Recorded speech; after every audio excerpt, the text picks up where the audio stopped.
শ্রাবণ মাসের শেষ রবিবার রাম সীতা বিসর্জন নবনারী।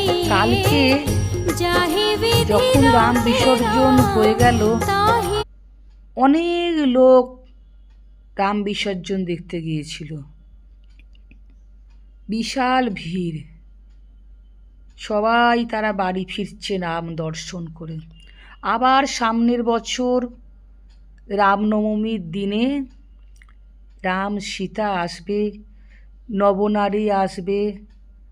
আবার 4 মাস এই রাম সীতা নবনারী আরও অনেক ঠাকুর থাকে। সবাই ঠাকুর দেখা হয়ে গেল, সবাই একে একে বাড়ি ফিরছে। বিশাল ভিড় হয়েছিল। জয় শ্রীরাম।